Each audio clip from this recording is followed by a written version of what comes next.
I want to give you all a warm welcome to our webinar this evening, which is all about sports scholarships in the United States. My name is Rowena Boddington. I'm one of the Education USA advisors here in the UK. Education USA provides free, unbiased advice all about studying in the United States. And if you have any questions about that process more generally or about sports scholarships, we are here to help support your dream of studying in the US.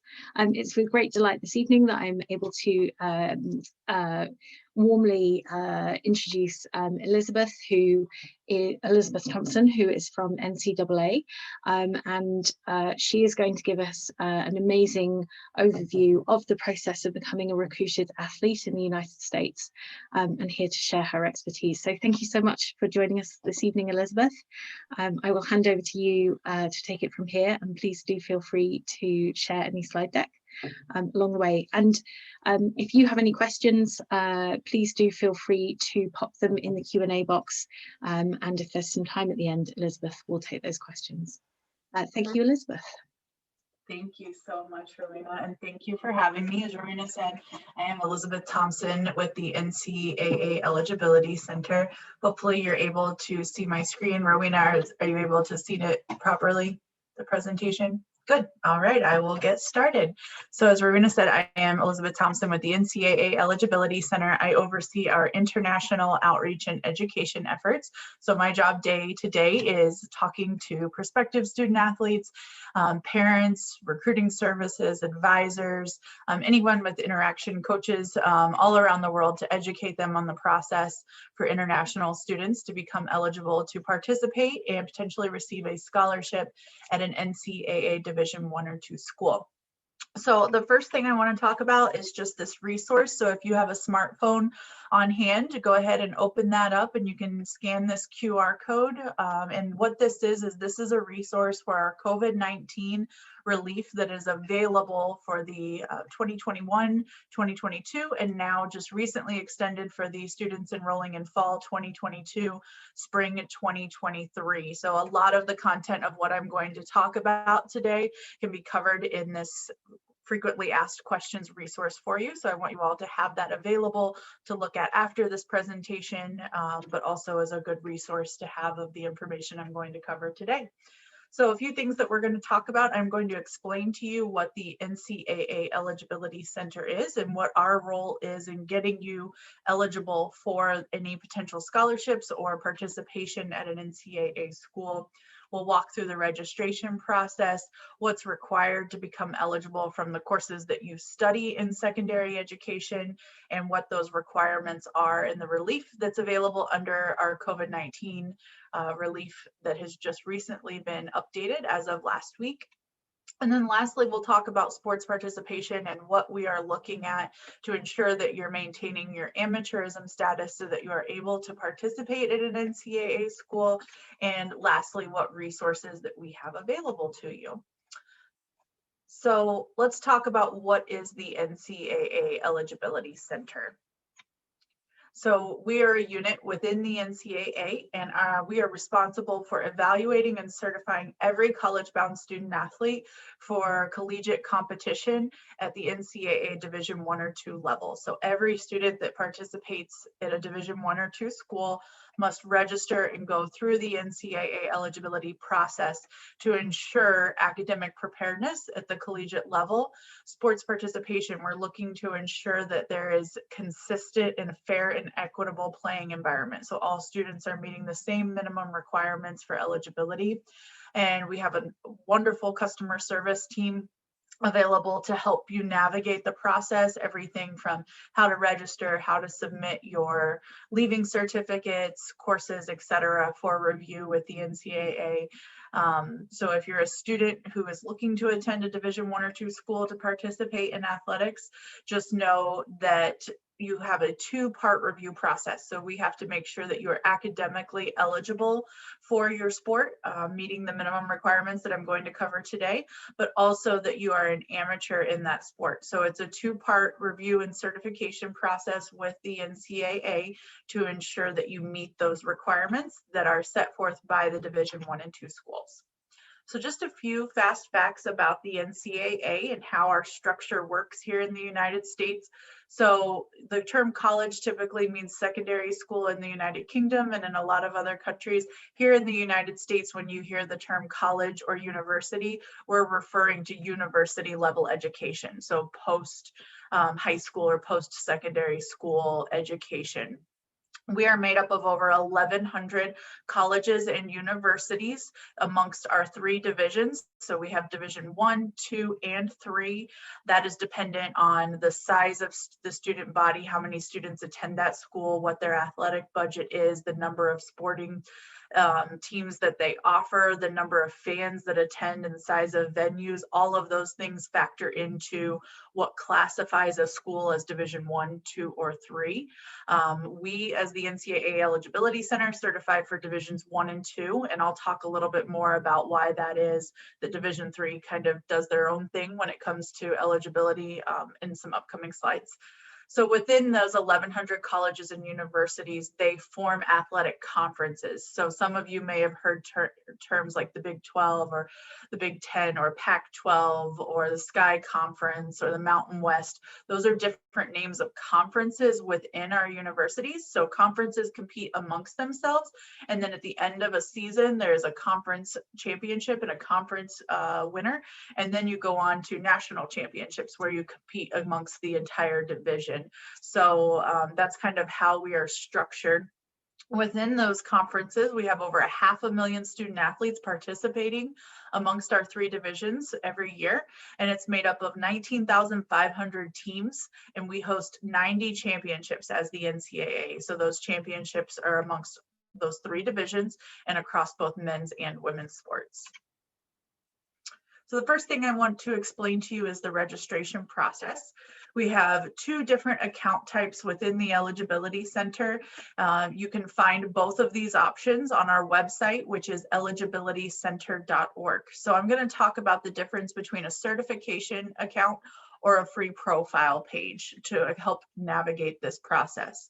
So a profile page account is for students who maybe you're very young in the process. Maybe you're in year 8, year 9, even possibly year 10, and you aren't sure yet if you want to go play at an NCAA Division 1 or 2 school, or maybe you're interested in Division 3, which, as I mentioned earlier, does not go through the certification process with the Eligibility Center because Division 3 schools do not offer athletic-based scholarships. Theirs are academic-based. So you can still go play for a Division 3 school, but because the money is not coming from and funded by athletics, they're not required to go through the Eligibility Center process.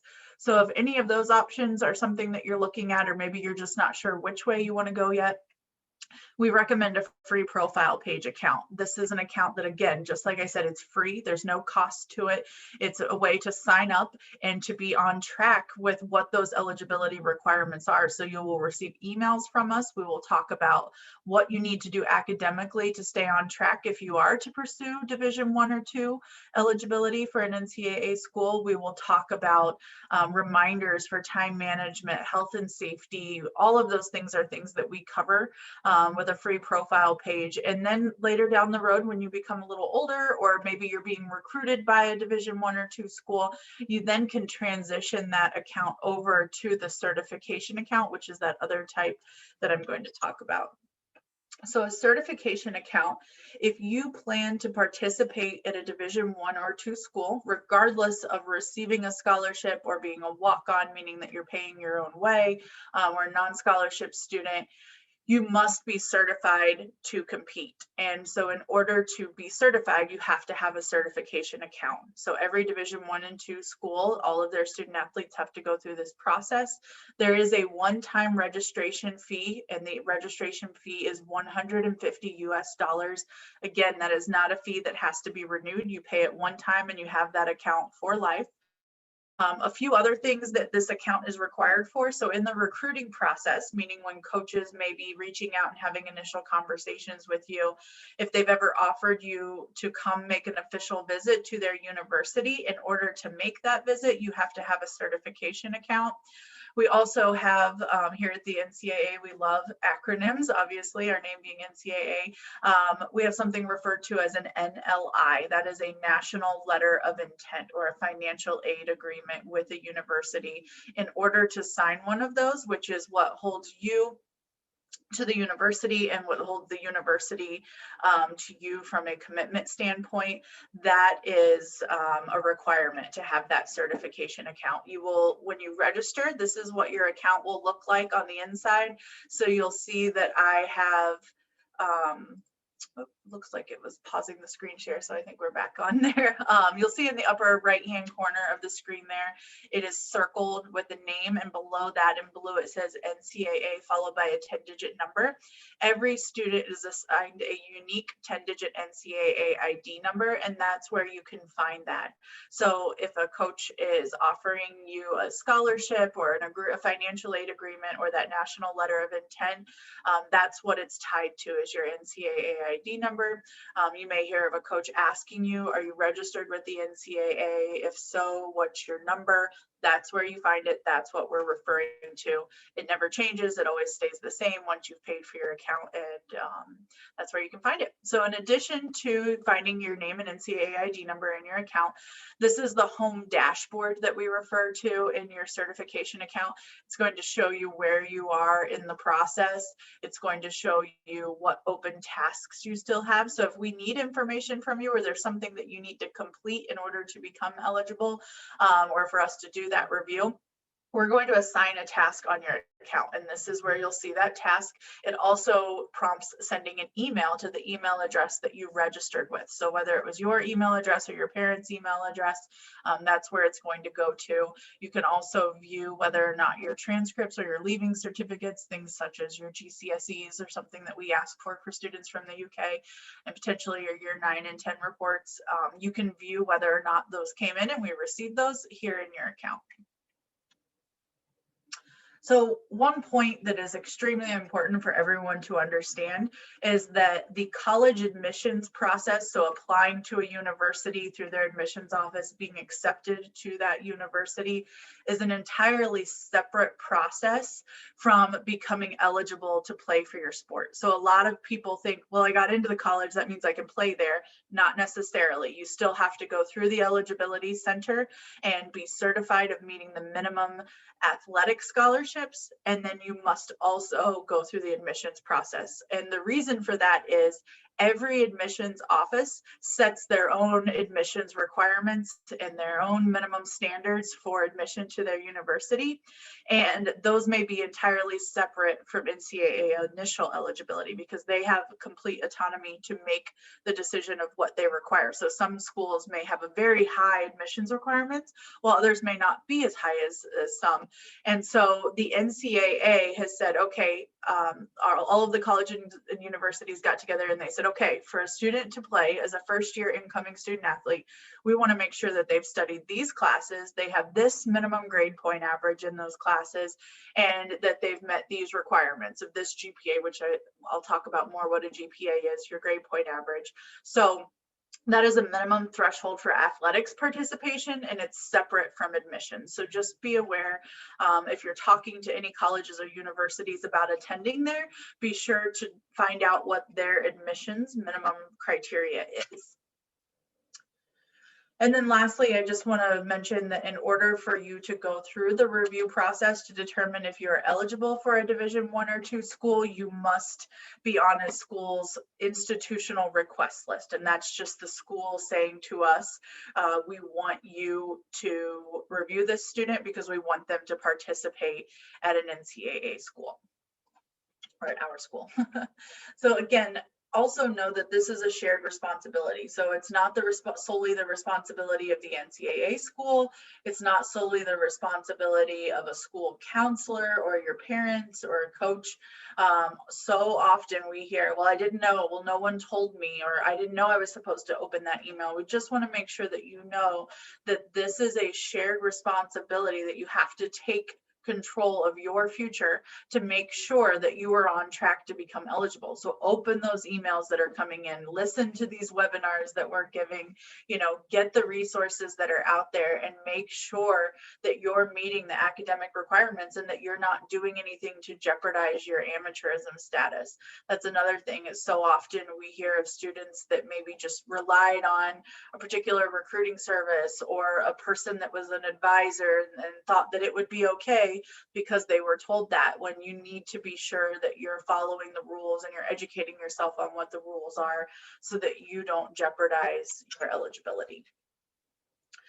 So the first thing I'm going to talk about in the eligibility process is the concept of a core course. So for students from the United Kingdom, we have two options of how we determine your eligibility. One is looking at your GCSE subject passes. And if you don't qualify off those, then we look at yearly marks for years 9, 10, 11. And if you've gone on to do A levels or like a BTEC extended diploma, we could look at years 12 and 13 coursework as well. But essentially, you need to have a subject pass in each of these core areas in order to meet the academic criteria for the core courses. So these are subject areas that are required. Our universities have done a lot of research and show that based on US university curriculum, these subject areas need to be studied prior to university enrollment to ensure academic preparedness for success. So that's one of the great things about the NCAA and playing for a US university or college with the NCAA, is that there's so much support in place to ensure your success. Student athletes graduate at a much higher rate than just a standard student at a school, and that's because of the support system that's in place, whether it be academic advisors, tutors, study tables, mandatory study tables, to ensure that you're getting your work done, that you have the support that you need in order to pass your courses and to do well in those courses. So this is another thing that's put into place to ensure your success at a US college or university, and that's making sure that you are prepared when enrolling in university in the right basic subjects, pre-university subjects that are needed. So we are looking for subjects such as English. So I know most students in the UK, you're taking English language and English literature. So that's great. That will cover that subject area. You'll see on the far right that there's a requirement for one additional area. So you have to have 5 subject passes in these areas. So if you study English language and English literature, that's going to cover the first box of English and that last box of additional courses. So right there, you'll have 2 out of the 5 subjects if you've studied and passed those 2. And we'll talk about what a pass is in an upcoming slide. You also have to complete mathematics at the Algebra 1 level or higher. So typically the standard GCSE mathematics will count. Again, I'll provide you with a resource with a few country-specific titles. So if you have questions today about whether or not a particular subject you're studying will count, I'll be able to direct you to where you can find that information. Next, you'll need to have a natural or physical science. So this would be courses or subjects like chemistry, biology, physics. I think there's a science trilogy that's out there that is a GCSE that I think covers biophysics and chem. That will count as a natural or physical science, so that's great. Social science, I'll talk a little bit more about what that is here coming up. Those are courses like your history, your geography, law, etc. But these are the areas that we are looking at in order to ensure that you are meeting the academic requirements. So if we have to look at your yearly transcripts, if you don't have subject passes, or maybe you're an international baccalaureate student that's joined the call today, or you're attending some other type of international schooling within the UK, but joining this webinar, just know that we're going to look at yearly transcripts to ensure this credit distribution for eligibility. Here are a few more examples of what I just talked about 2 slides ago. The biggest question that we get from students from the UK is, well, social science is not a requirement after year 9 in our country. It's just an elective option. It's still a requirement for NCAA eligibility. So just know that if you didn't study it at the GCSE level, you'll want to be sure that you're either picking one up during your A-level studies or BTEC studies to fulfill that social science requirement. Here is just a list of examples for common course titles that we see: psychology, social science, social studies, world history, geography, global studies, economics. Those are all examples. Citizenship is another one we see in the UK that will count as a social science course title. Again, this is a resource that we have available for you. It's called a course title usage guide, where you could look at any of the subject areas you're studying to determine if they will count as a core course. We also have a UK educational resource that has a few country specific, and what I say by that is you have a few course titles in your country or exam titles that are specific to the British pattern education that we see on GCSEs or AS or A levels that we have reviewed and listed in our guide. And that is where you can find that information. I believe Rowena is sharing some of the resources in the chat today, so hopefully you're able to get a link to that. But again, this is, if you don't just snap a picture of this with your phone, this is the website where you can find this full guide to walk you through which courses will count or which subject areas. Next, I'm going to talk about grade point average. And before I go into the specifics of how we calculate the grade point average with the courses and what the minimum grade point average is, I wanted to make sure that you understood how we convert UK grades to NCAA US grades. So the most common that we see on the GCSEs on that 9-point scale, I've provided you with an example here. And this is the conversion, again, for athletics eligibility. So every admissions office may convert these differently because they have autonomy to handle it however they choose at their university. But from an athletics participation standpoint, every student from the UK that presents GCSEs, their grades will be handled in the same manner. And you can find a full list of grading scales, for example, the BTEC grading scales and any other credential that we see listed in our international guide. We have a UK resource. This is just an excerpt from it.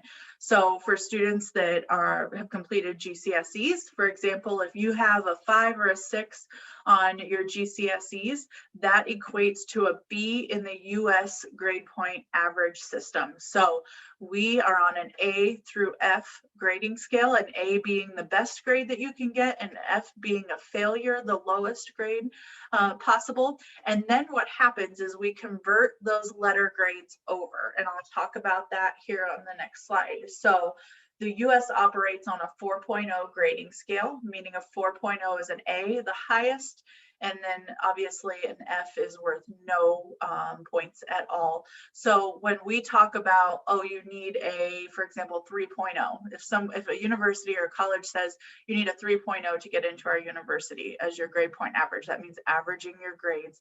A B would be a 3.0. So if we go back to that slide, you know, if you have on an average of 5s and 6s on your GCSEs, then you are a 3.0 student in the US system. So that's how we equate those.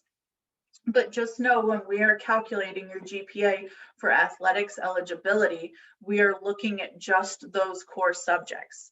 And we are looking at the best 5 GCSE passes in those core areas. If you've also done AS or A2s or A levels, we can count those in as well if they're in core areas. If you studied an additional subject or you did better in another subject, that's an option. So when we say you need to have 5 or more 5 subject passes in those required areas, and I talk about the minimum GPA for eligibility, that's what we're talking about. So we will not factor in grades in outside courses like art courses or business courses or things outside of those subject areas that I covered. You can find all of the information on the UK, including grading scales, acceptable diplomas, timelines that we expect those diplomas or credentials to be completed in, all on our website. So if you go here to the website that we show you and you click on the tab at the top for Europe and you scroll down to the United Kingdom, that's where you will find all of this information that I've covered in the presentation today that is specific to the United Kingdom. So when you pull it up, this is what it's going to look like. I just wanted to show you an example. It will have the standard calendar year, the lists of different diplomas that are acceptable, because you do have to be considered a high school graduate. So we do list out all of the documents and credentials that qualify as being a high school graduate. On that second page on the right there is where you'll find the important information section. This is where you can find commonly approved course titles that may not have appeared on that list that I provided you. So for example, methods in mathematics isn't something that we would typically see in the States or in another country, but it is one that we see in the United Kingdom, and it has been approved, so that's listed there. We have a few BTech level courses that are approved for use in our process as a natural or physical science, as well as a social science, and that's where you can find that. We also have a few denied core courses there listed, so you'll be aware of what those are. Okay, so now I'm going to talk about what the alternative standards are for COVID-19 and what relief is provided. Just given the limited amount of time today, some of these slides are just general information that I've already covered on the previous slides, so I won't spend a lot of time on them, but just know that this is being recorded, and as well as us having an upcoming webinar on May 26th, where you can see some of this information more in depth. But I do want to ensure that I leave time today at the end of this presentation for question and answers, just because I do have a hard cutoff time that I have to join another presentation after this one in an hour. So I want to be sure to get time in to answer any questions that you guys have about this process. So as I mentioned last week, some additional relief was issued by the Division I and Division II universities, given the challenges of COVID-19, the travel challenges, the educational challenges, the fact that SATs and ACTs aren't even being offered everywhere in the world right now, or even everywhere here in the United States. The Division I and II schools got together and said we would like to waive the requirement for test scores again for the class of 2022-2023. So the relief that I'm going to talk about today and the alternative standards are for students who plan to full-time enroll at an NCAA Division I or II school, either this upcoming fall, meaning August timeframe, 2021-2022, which is the 21-22 academic year, and it's now been extended to the class of 22-23. So if you are planning to first full-time enroll in the fall of 2022, spring of 2023, this relief and waiver has now been extended to that class as well. So if you qualify for what we refer to as a COVID-19 automatic waiver, through that waiver, you would be eligible for an athletic scholarship if offered to you by the institution or the university. You would be able to practice with your team immediately, and then you would be able to compete with your team. So that's what that full relief looks like. So for Division I, I'm going to talk about 4 different possible statuses that you could have, or 4 outcomes that could occur while reviewing your academic eligibility. So the first is an early academic qualifier. So as an early academic qualifier, you would be eligible to receive that aid, practice, and compete with the team immediately. The requirements for that would be 14 core course units completed by year 11, which most students in the UK have their GCSEs, so they've had like the full 16 core courses. So we don't see as many early academic qualifiers from the United Kingdom just because of the timeline of when you complete GCSEs, but just know that this is an option. Anyone attending an international school on the standard 12-year US system, this would be what we would require: 14 core courses and a 3.0. So between that 5-6 GCSE grade I talked about, a 3.0 grade point average in those 14 core courses. And this is where those subject areas are broken down. Again, I won't spend a lot of time on this slide because we're going to focus more on UK GCSE passes, full qualifier, but just know that this is an option for eligibility as well. Okay, so as a Division I qualifier, so if you meet the COVID-19 automatic waiver and you are a Division I qualifier, that means you've completed your subject passes in each of the 5 areas that I talked about, which equates to the 16 core course requirement. In those 5 subject passes, you have earned a 2.3 GPA or higher. So that is between a B and C average. So when you're averaging grades between a 4, 5, and 6, they need to average out to a 2.3 GPA or higher on that 4.0 US grading scale. And then you also must submit proof of graduation, which you'll be doing because those GCSEs count as graduation. But if you have any further proofs of graduation, such as BTECs or A2s or ASs or any further certificates, you want to provide those as well. Here's the breakdown of the subject areas, which we already covered, so I won't spend a lot of time on that. And then we have a term in Division I that is referred to as an academic red shirt. So as an academic red shirt, what that means is you didn't get to that 2.3 GPA, you only hit 2.0. So a C average, which is roughly a 4 on the GCSEs. So if you weren't able to get to a 2.3, but you did get to a 2.0 and you did get the required subject areas, then you could qualify as what we refer to as an academic red shirt. So as an academic red shirt, you are able to receive athletics aid. So you could get that scholarship that first year to attend the university, and you could practice with the team in the first term at the school.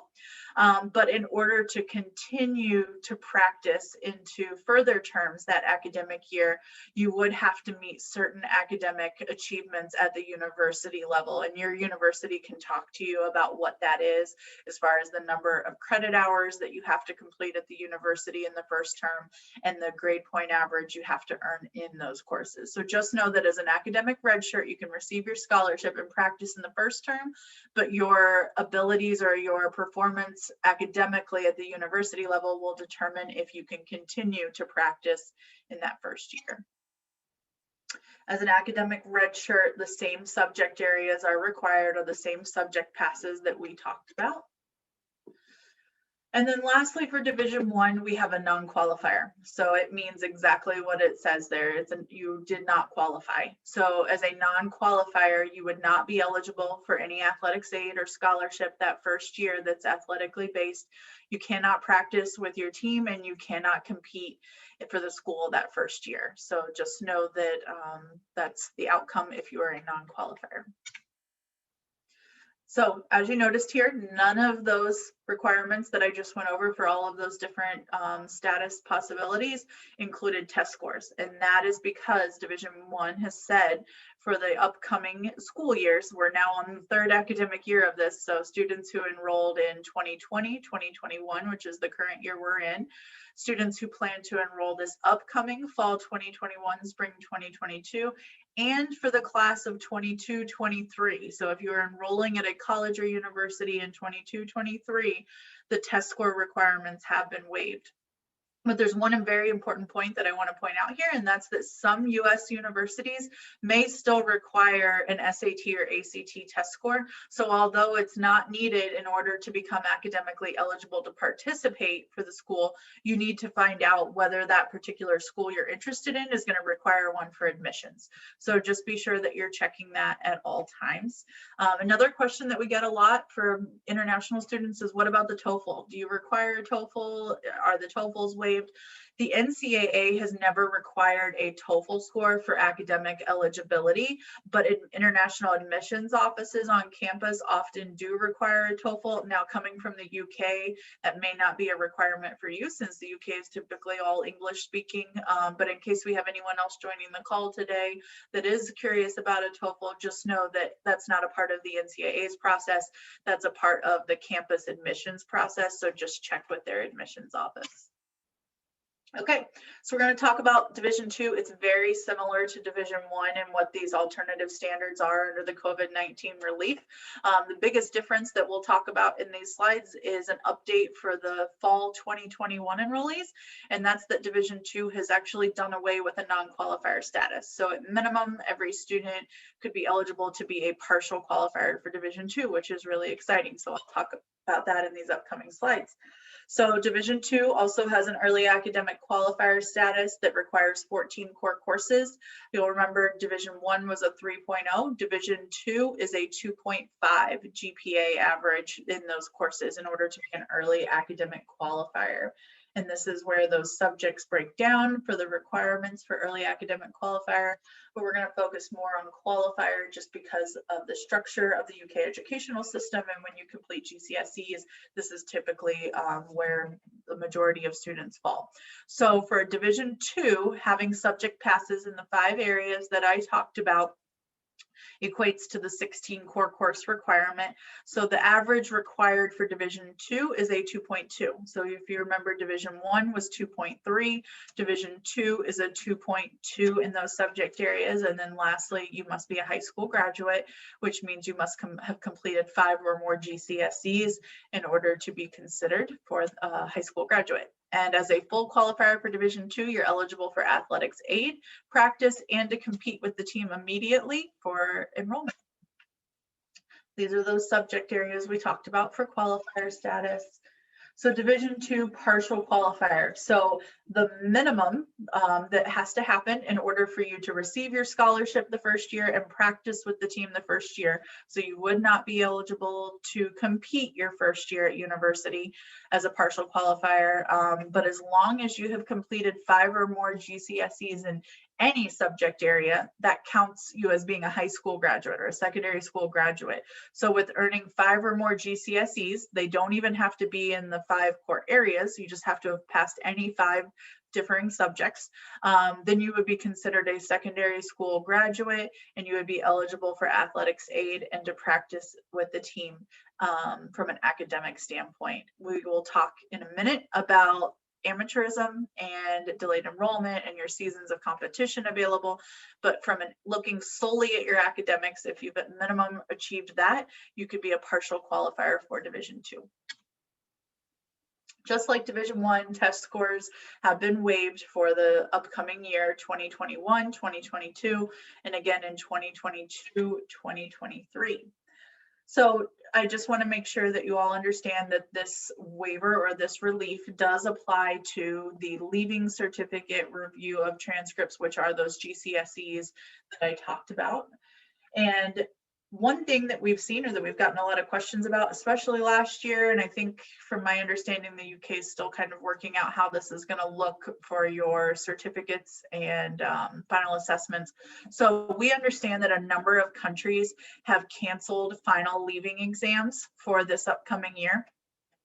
And so under this relief, we will still accept the credential as proof of graduation, so long as it's still issued. So for example, in the UK, if GCSEs leaving exams were canceled and they are now either issuing no grade on it, or from what we have learned last year, and I believe is the case again this year, if they're doing some type of combination of maybe a final paper or final project in addition to teacher assessments or school assessments in order to calculate that, we will still accept that credential just as we have any other year.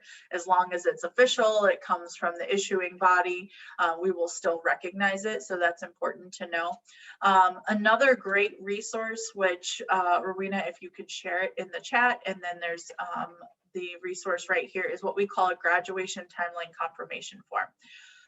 So if you are a student who completed GCSEs, say 1 or 2 academic years ago, and you are simply waiting for your A2s or your BTECs to come out this upcoming August, what you can do is you can have your school fill out your graduation timeline confirmation form. It's a form that you put your name, your NCAA ID number, and you have the school attest to what you are currently enrolled in. So you could say, Elizabeth is currently enrolled in 3 A2s in the following subjects: biology, chemistry, and life science, and will be completing these, or is projected to complete these in June 2021.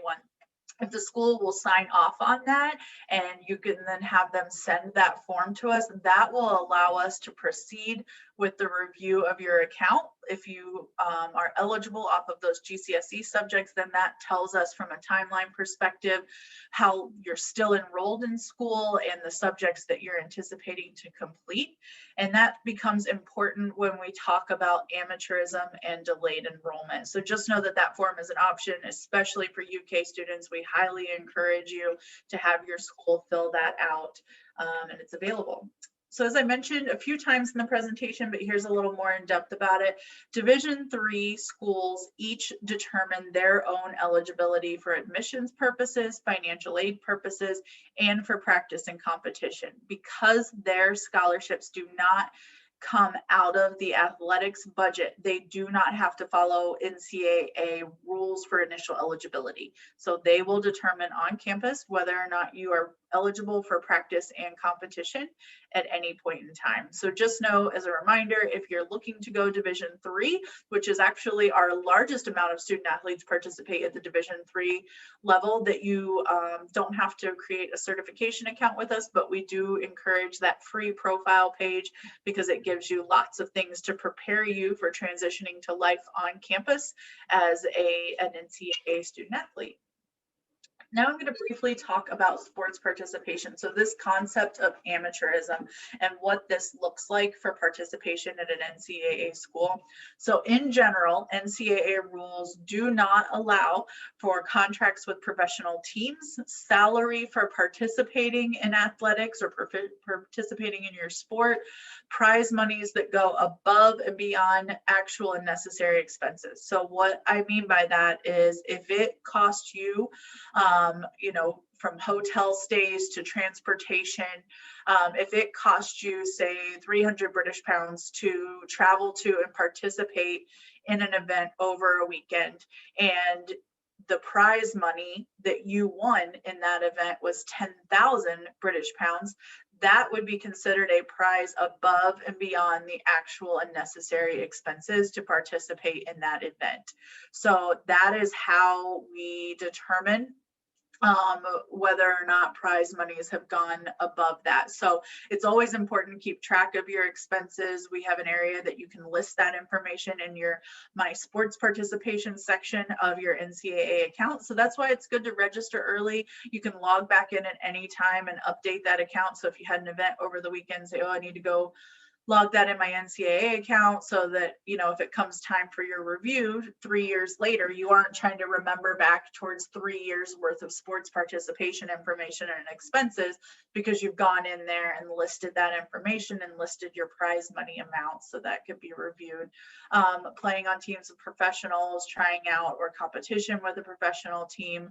If you received benefits from an agent or a prospective agent, meaning you may not have signed with an agent, and any agreement that you have both verbally and in writing. So you have to be sure to not even have a verbal agreement with an agent, which means, yeah, if you help me out getting all these placements, then you can represent me afterwards. Like, that's a verbal agreement, and that could violate your amateurism. So just be sure you're being very careful when it comes to involvement with agents, because that can jeopardize your amateurism status. And then lastly, I talked about that form that your school can fill out. And the reason that that form is important is because there's the rule for NCAA sports that talks about, in general, you get a 1 gap year or 1 grace period year after completing secondary school education, that you can continue to compete and organize competition in your sport. And after that 1 year, you begin to lose seasons of competition at the NCAA level if you continue to compete. The one exception to that would be Division I. Tennis only has a 6-month grace period, so you can only compete for 6 months after secondary school graduation. There's a few other exceptions for skiing and ice hockey that follow different rules pertaining to your 21st birthday. But in general, for most sports like football, soccer, you're looking at a 1-year grace period from when you were expected to complete secondary education to when you should enroll at a university or stop participating in your sport. And that's the #1 penalty for students coming from the UK. And honestly, even it happens here in the States, is that people aren't aware that there was a rule that says they couldn't compete for 2, 3, 4 years after high school or secondary school. And the reason for that is the universities have said we want a fair and equitable playing environment. So we want to set that cap consistently all throughout the world with the amount of time after a student is done focusing on their schooling that they can focus and train. And so they have said 1 year, and there are a few sports that are slightly different, but that's kind of the reason behind why that rule exists. We always encourage students, call us, contact us if you have questions, ask before you sign anything if you aren't sure. The biggest thing we hear are kids saying, I have a scholarship agent or a recruiting service, are they permissible or not? We have some resources that I think Rowena is going to share in the chat, but also that are available at the end of this presentation that talk about the big do's and don'ts of using a scholarship agent or recruiting service, because there are, if they do not operate correctly, they could jeopardize your eligibility. So for example, they have to offer the same set fee to all students. If they try to offer you a discount because you're a stellar athlete, that could jeopardize your eligibility because they're providing you with an impermissible benefit that could jeopardize that. So if at any time you have concern, contact us before signing anything so that we can make sure that that's not an issue. So when you register with us, you're going to list the sport that you wish to participate in. Just remember, for American University purposes, soccer is football, football is American gridiron football. That's kind of one of the biggest questions we get from UK students. You'll want to log in there and update your information frequently for your list of teams that you've participated on outside of school. And then the April before you enroll. So for example, if you were looking to enroll this upcoming fall of 2021, then right now you could actually log into your account and request final amateurism. And what that does is says everything that I've put in is complete and accurate up till today. Please review to make sure I'm an amateur in my sport. And then we'll begin to conduct that review. We may have to reach out to you to ask some follow-up questions. We may need a copy. If you've had any contracts with any teams or with recruiting services, we may ask for a copy of that to ensure there are no violations there. But that's when that review process happens. So lastly, I just want to touch on a few resources that we have here in addition to what's been shared in the chat today. Again, you can find our COVID-19 FAQ with resources on all of the relief available due to COVID-19. Visit our website, ncaa.org/playcollegesports, and as well as eligibilitycenter.org. The country-specific web pages are where you can find all of the information specific to the United Kingdom and the academic requirements. And if you'd like to learn more about National Letter of Intents and what that means and what those look like, visit our website, nationalletter.org, to learn more. And then lastly, download that course title usage guide, the guide to international academic standards for athletics eligibility. That covers over 178 different countries. So if you just happen to join the call today and maybe you're at a French school in the UK, or you're at an international baccalaureate school, or some other educational system outside of the UK, you can also find your country information within that guide. And then lastly, just our standard initial eligibility brochure. So if you are not enrolling until beyond the 2022-2023 class, so maybe you're looking to enroll in 23-24, you'll want to educate yourself on what the standard initial eligibility requirements are, and you can find it on that brochure. A few things and reminders to be proactive in this process. So if you want to participate in sports at an NCAA Division I or II school, it's important to register, share your NCAA ID number with any schools that are recruiting you.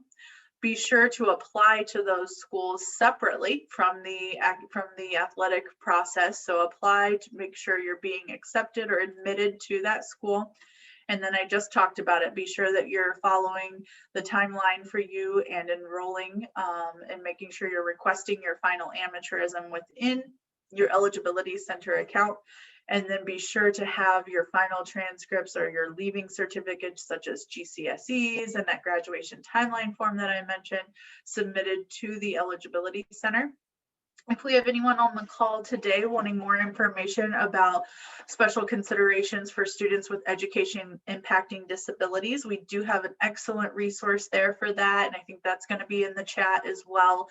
That'll talk to you about what paperwork needs to be submitted, what forms are there to be filled out to receive those accommodations. So don't just be sure to ask, and we will help educate you on that information as well.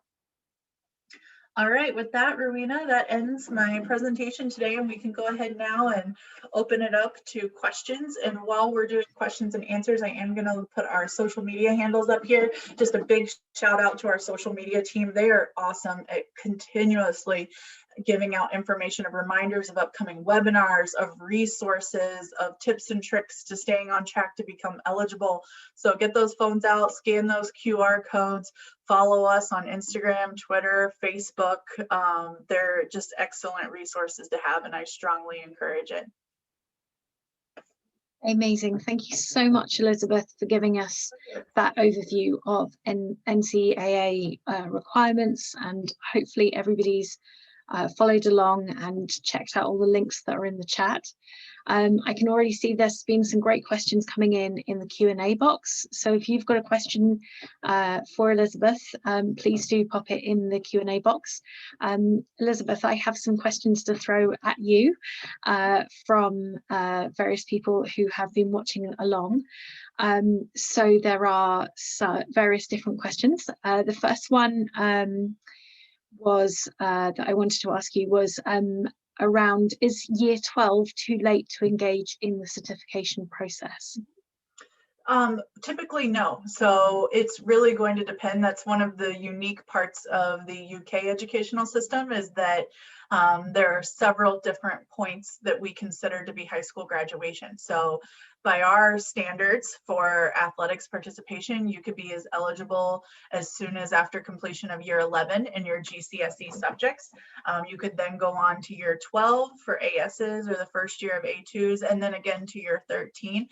So year 12 is not too late by any means, especially if you're going on to study on a 13-year expected timeline, which would be completion of A2s. We typically see at year 13, or a BTEC level 3 extended diploma, UAL level 3s. There's various, I could go on for hours of all the credentials in the UK we accept, but no, it's definitely not too late. I would just at minimum encourage getting that profile account set up now, getting your GCSE results in, and contacting our customer service team so they can help you navigate where you stand academically. And then you can start reaching out to coaches and sending emails and sports resumes to start getting yourself exposed for the recruiting process. Definitely, and doing that research into finding a great fit school for your academic success alongside your sporting success is a great thing to be doing in year 12, not in year 13. So that's fine. I've got a question here from Claire, who's asking, is it possible to do a multi-sport scholarship, or is there some type of recruitment, for example, somebody who might want to do, say, soccer and also rugby? Yeah, so two things to note here. One, you'll want to communicate with the NCAA school that you're interested in attending. And the reason that I say that is you see more of the multi-sport athletes typically happen at the Division II and Division III level, especially Division III. Division I, due to the time commitments, you just don't see it as much unless it's a sport like cross country and track and field, where you may be participating in the fall and in the spring seasons. In both of those, that's more common.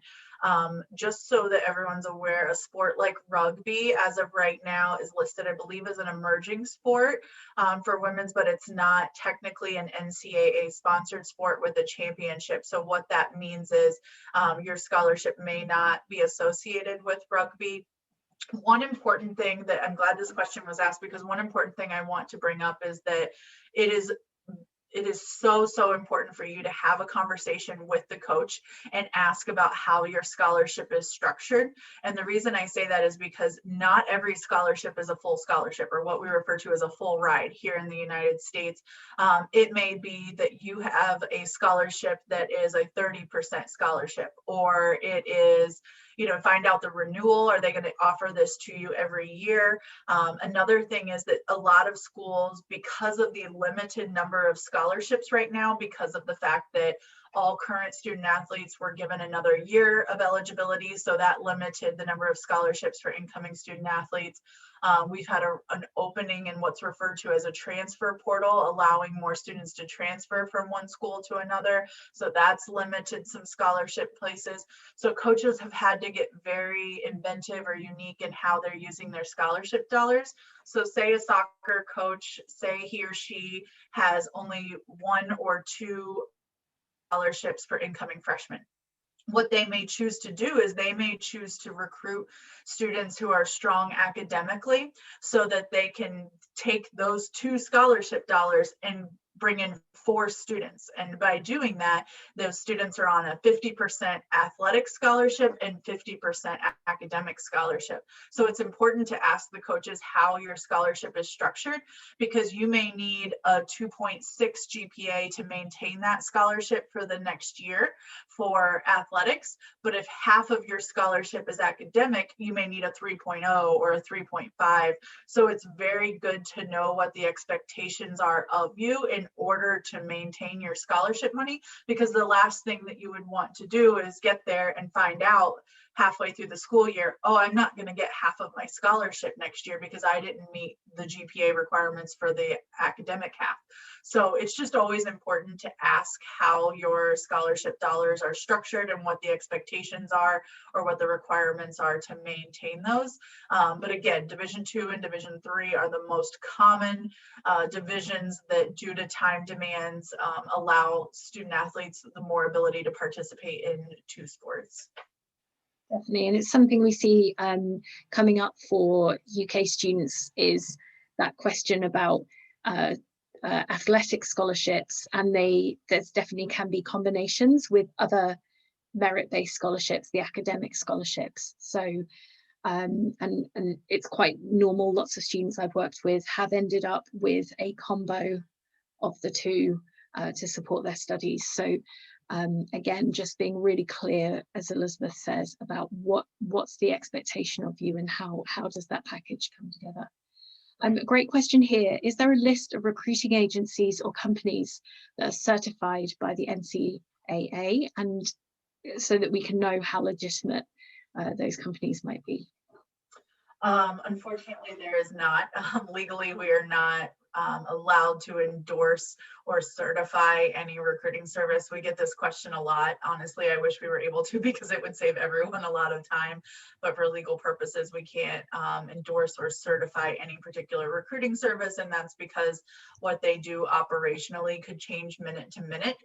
So we don't ever want to misadvise a student that a service may be acceptable and then later it's not. The best that we can offer is that if you are looking at a particular recruiting service, you can contact our customer service team and find out if this is a recruiting service that we've ever dealt with before, and if there are any concerns on file. And they can basically say, you know, we've had concerns about this contract because of this, or you can send over a copy of the contract that the recruiting service has provided you, and our staff can help take a look at that to see if there's any violations. But you won't ever at this time see anything posted on our website of any approved or denied services. No.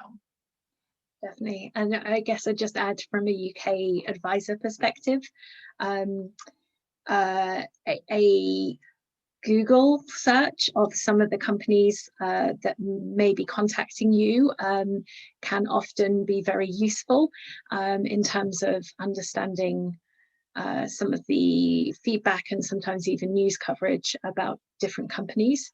And I guess my other question to you, Elizabeth, briefly is, does a student need to use a recruiting company or organization in order to become an athletic recruit in the US? Definitely not. I mean, there are a lot of benefits to it. They do a lot for you and have a lot of contacts, but in no way, shape, or form is it required.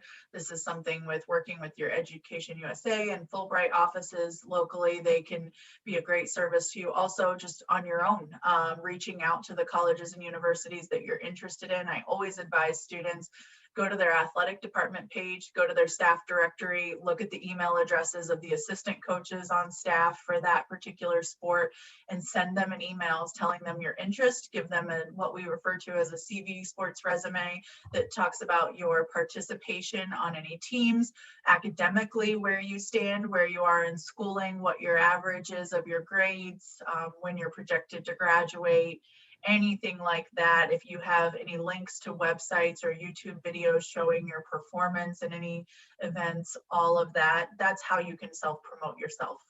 So by no means is it necessary to have one. Perfect. And if anyone's interested, we have a DIY checklist for all those steps that Elizabeth talked about on our website, and that's freely available along the way. Okay, great. So other questions. We have someone who just wanted to just clarify how taking a gap year might affect applying for a sports scholarship or NCAA eligibility.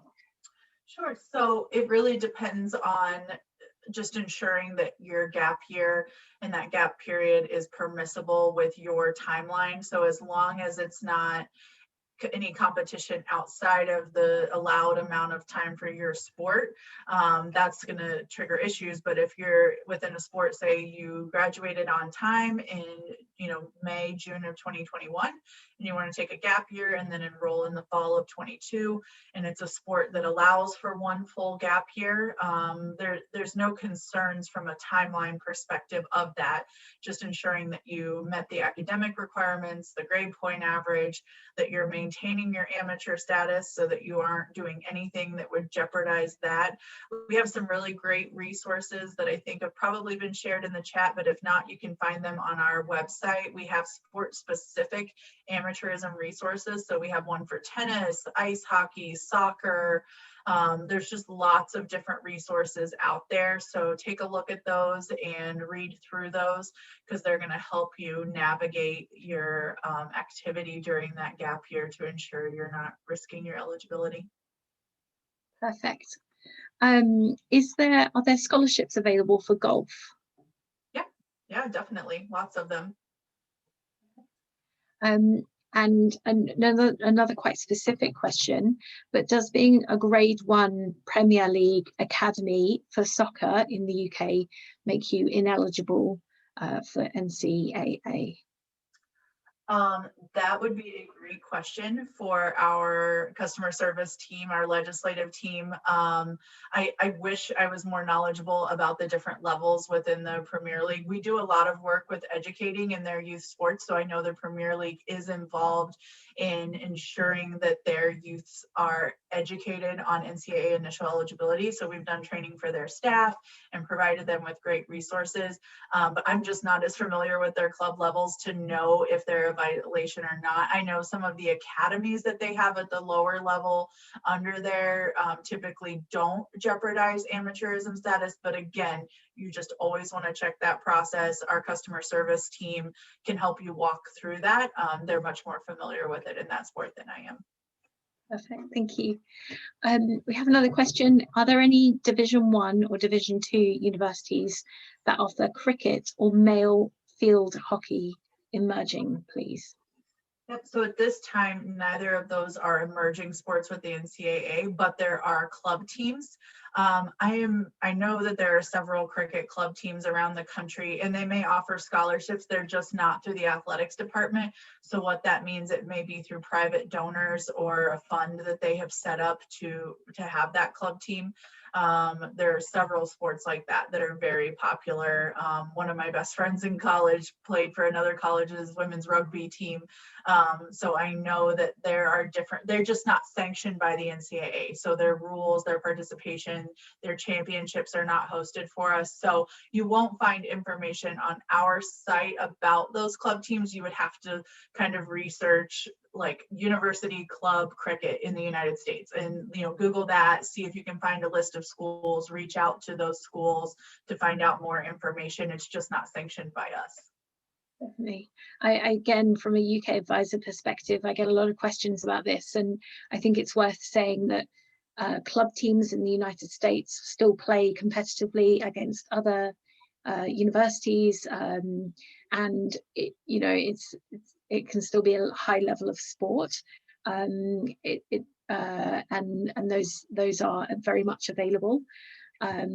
So definitely checking out US university websites, and also if you are playing a sport like cricket, which is a very British sport in comparison to perhaps some of the sports that American high schoolers might play, your talent and abilities in that space may make you a compelling applicant to that university when you're applying, as part of your that holistic application, as they're looking at both your academics and also who you are as a person.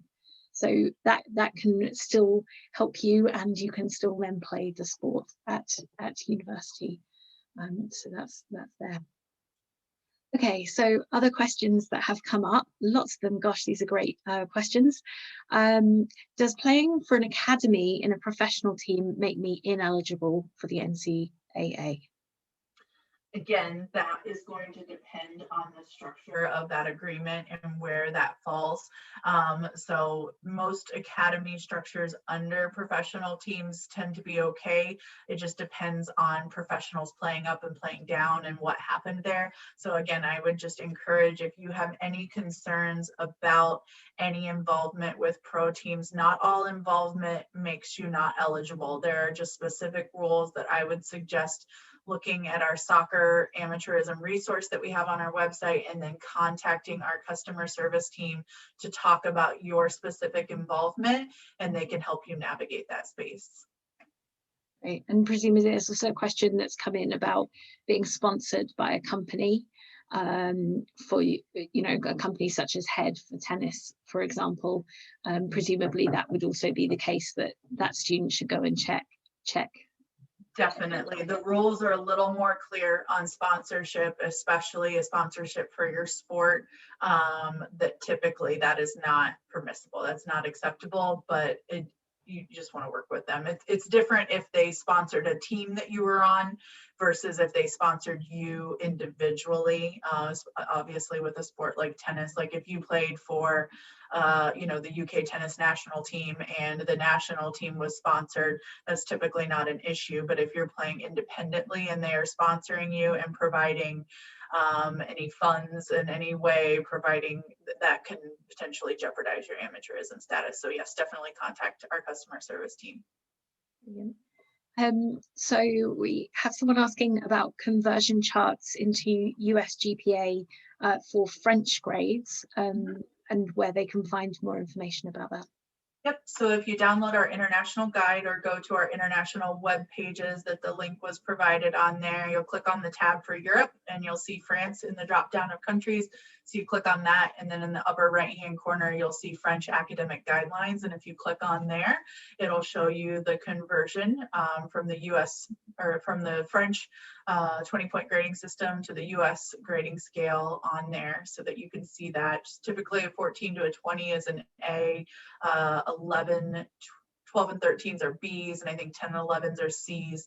And then on average, anything below a 10 is a failure, unless the overall average from the year is an 8 to a 9.9. And if that's the case, then we would consider those what we call conceded passes, which would be Ds. We have a question when registering. I think the question means when registering for the NCAA. Do we submit our GCSE grades instead of ACT or SAT scores?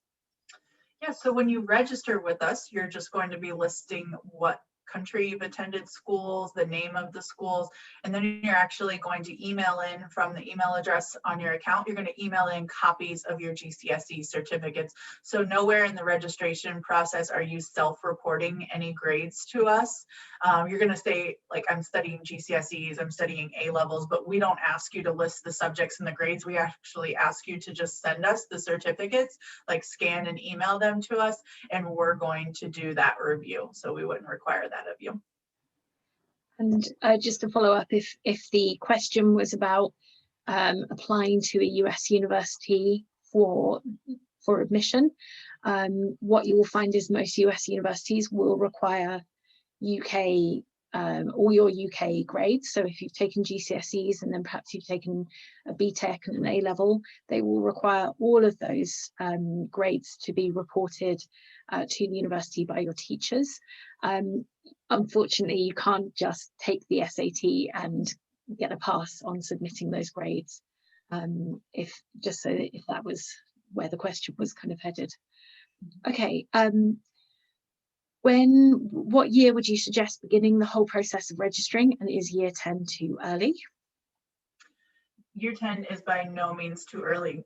We recommend, especially here in the States, students as young as year 9, creating that free profile page, just so that you're staying on track academically and you know the expectation. Because I know typically year 10, you're selecting your GCSE, or after year 9, you're selecting your GCSE subjects that you're going to study in 10 and 11. So if you register as young as year 9, you know the expectation of, okay, I have to have a social science if I want to go to the NCAA, even though it's an option.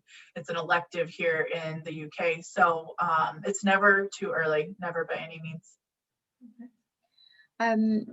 Brilliant stuff. If you wanted to apply for a scholarship, I think this question means for an athletic scholarship, should you still apply via the Common App or whichever system is used by the university? Or do you sort it all out via the athletics coach? And is the process the same for an American abroad as for other international students? Yeah, so that's a great question that focuses on how do you get a scholarship and how does the recruiting process work. There's actually not an application process to be recruited. Recruiting is all handled by coaches. They're going to look and see who's the best fit for their roster or their team at their university. So there's never an application process for scholarships. The application process is for universities. Once you're being recruited by a coach and the coach is offering you a position on the team, then you have to go through registering with us to ensure you're eligible to participate at that team. And so it's also important to know that regardless of receiving a scholarship or not, the eligibility process is to participate on that team. So even if the coach says, you can come over if your family can afford to pay your full tuition and your costs for this, and I'll let you play, but I don't have a scholarship available for you. And if that's something that you can financially swing, like if you can make that happen, that's great. You still have to go through our process to become eligible, because again, the intent or the point behind the eligibility center process is to ensure that every kid out there on the field, every player is an amateur and has met those same requirements, and that every student out there has met the same minimum academic requirements. So that's regardless of if you have no scholarship, a partial scholarship, a full scholarship, that the scholarship money does not matter for the purposes of being eligible. So that's important to know. And then even if you've got a coach who's saying, I can so see you on my team, like you would be fantastic, you've still got to be able to be admitted as a student, an academic student to that university. So a university needs to be both a good fit for your athletics pursuits, but it also needs to be a good fit for your academic direction, and you will need to be able to meet the academic entrance requirements that to meet the level, the standard that they are looking for to admit into that university. Okay, still lots of amazing questions. Are international coach visits common, presumably into the UK? That's a good question, especially right now with COVID-19. So just so that everyone on here is aware, we have a term in the United States from a recruiting perspective that is referred to as a dead period. That is a period of time in which coaches are not allowed to have any face-to-face interaction with recruits or with prospects. And due to COVID-19, we have been under a dead period since last March, April of 2020. And that dead period goes until May 31st, 2021. So coaches have not been able to travel to, whether it be here in the States or internationally, travel to have any face-to-face in-person interactions with prospects. Also, no students have been able to make official visits to campus because of that. Now that dead period is lifted effective June 1st of this year. So that's news that we just got last week, is that that period's going to be lifted. So beginning June 1st, 2021 and after, coaches will be able to travel again. Now I say that they are allowed to per the rules, but keep in mind that the budget cuts due to COVID-19 at colleges and universities have really hit programs hard. So even though a coach may be allowed to, they may say, we're still doing all international recruiting virtually, because of so many budget constraints that they are under and so many limited roster spots. And again, they can invite you after June of this year. They can invite students again to campus for an official visit, but an official visit by definition means that that university is paying for you and a parent to travel to the United States, to house you here, to view their campus. And that's a lot of dollars as well from their budget. So there is a strong chance that they may not be offering as many official visits right now due to budget cuts with COVID-19. But again, starting June 1st of this year, those official visits are allowed again. Coaches are allowed to recruit face-to-face. I just encourage you to download what we have. We have a guide to the college-bound student athlete. And within that guide, you can find a full 2-page recruiting calendar. If you are in your GCSE year 11 or later, you are considered a senior for recruiting purposes. So that guide is written or tailored to US students, and we classify students based on freshmen, sophomore, juniors, seniors in high school. So just know from a recruitment standpoint, from your GCSE year and on, you are considered a senior, which means you could have 5 official visits a year. Coaches can have contact with you via phone, text, email, WhatsApp call. Like, it's pretty open, but just refer to that guide to find information on what's allowed. Fantastic. And just coming off the back of that question, we have a question that asks, when registering, do we enter our graduation date of our year 11 years or our year 13 studies?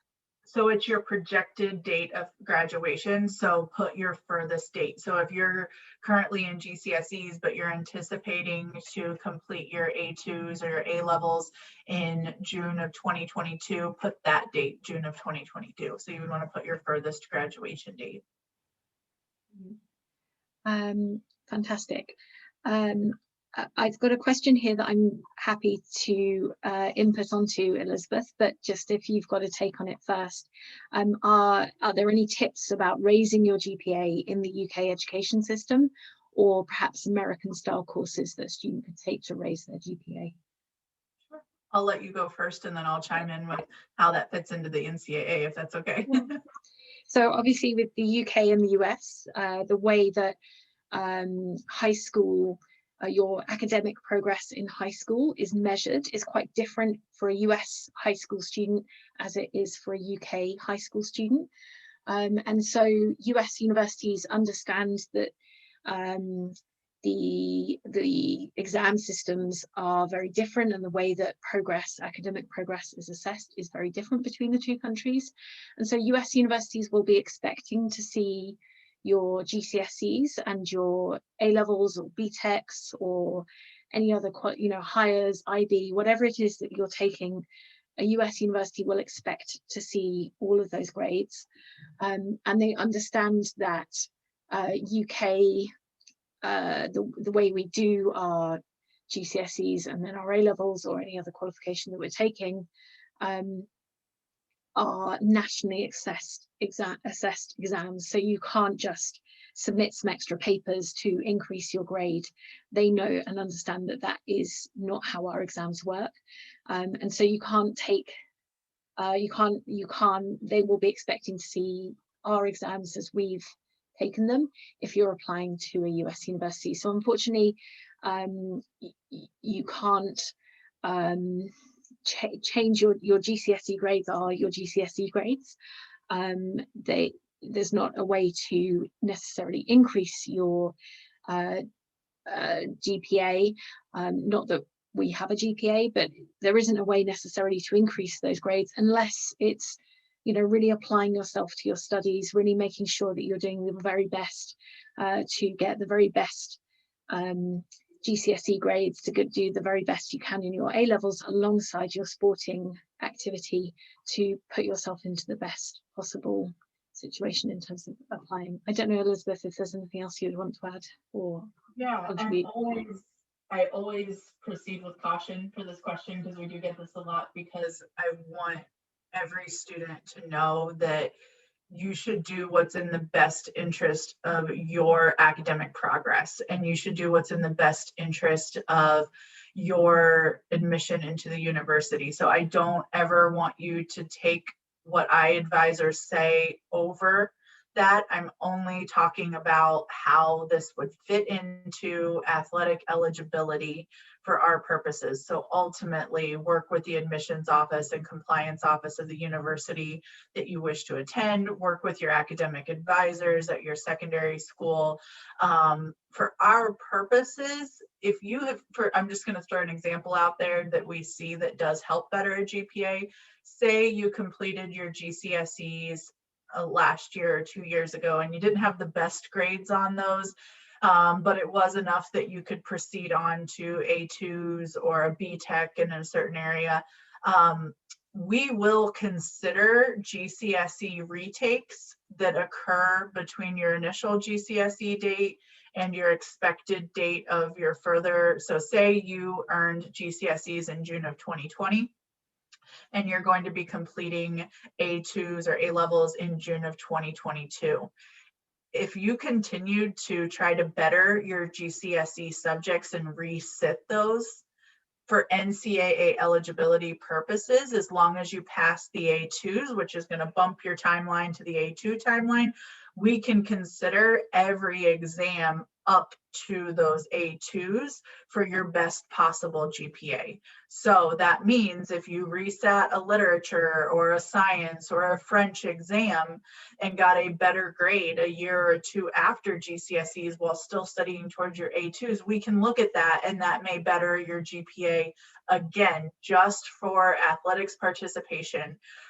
So every admissions may handle that differently. Some admissions offices will only look at A2s, and you need to have 3 of them for admissions purposes. So they may not even factor in your GCSEs. So that's just one tip for athletics eligibility as to how you could better your GPA. But again, work with your academic advisor and your university first and foremost. Great tip. And, you know, just always keep checking in, whether it is with the NCAA or whether it's with the admissions office or with the coach of the you know, at a university that you're looking to be hoping to be recruited at. Keep checking in and keep that communication going, and that student responsibility that Elizabeth talked about at the beginning of her presentation is so key throughout the admissions process. Okay, so we've got time perhaps for one more question, Elizabeth. So just the question that I was going to ask you was, should you take or do the Common App essays and do the processes for academic admission as a backup, as well as the process of going through the coach? So the Common App does not, that works through admissions to universities. So applying to be admitted to a university, that's not anything that goes to coaches or helps you in the recruiting process. So you still have to have some type of communication with the coach or a member of the coach's staff, such as an assistant coach or a recruiter for the university, in order to show your interest in athletic participation. So they don't have any way in the application process that says, like, you're applying to be admitted and then you just say like interest in sports or something. Like if you're being recruited, you could indicate that, but admissions does not send over a list of interested students to the coaches. So the coaches are fully doing their recruiting on their own, whether it be they have contacts in a certain country. I'm going to throw one example out there, like St. Mary's College in California. Their men's basketball team has an abundant supply of men's basketball student athletes from Australia. And that's just because one of their coaches is a former Australian who coached the Australian national team. So he has lots of contacts in that country, and that's where he likes to recruit from. Every coach is different. My alma mater, I went to a Division II university. Someone who was a student athlete or a student with me at the university and a student athlete for men's soccer is now their men's soccer coach. He's from Ireland. He tends to recruit a lot of kids from Ireland, Scotland, and the UK. So it's where a coach is familiar with, where they have what they feel to be a lot of contacts in that country that are helping them recruit top talent. And every coach is different. So some coaches, may look at some of those emails that are coming in and have interest.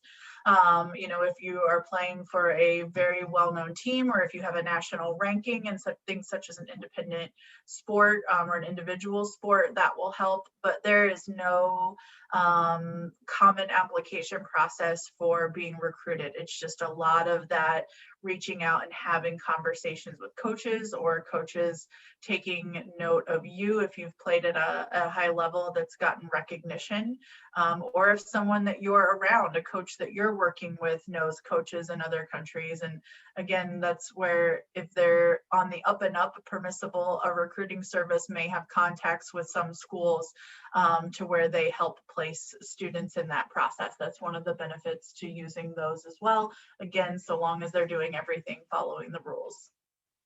Absolutely. Elizabeth, I know you have to head off. I just wanted to share our sincerest gratitude on behalf of both the team at Education USA at Fulbright and also all the people who have been on this webinar learning about the process of becoming eligible for sports admission. Huge appreciation for your time this afternoon, and we wish you a very great rest of the day. Thank you. Thank you. And if anyone has follow-up questions, that's our email address that I'm sharing there on the screen, ec-international@ncaa.org. That's our customer service team. Just be sure to include your NCAA ID number, but they can help answer any of the questions, or if there's a resource you didn't get today, they can provide to you. So reach out at any time to email them, and we have a staff that monitors that email inbox and responds pretty promptly. So please use that. Fantastic. And if you are interested in learning more about the process for US study and applying to study in the US, the Education USA team here in the UK provide free unbiased advice about how to study at a US university and the different routes and options available. So you can find all of our guidance online on our website, fulbright.org.uk.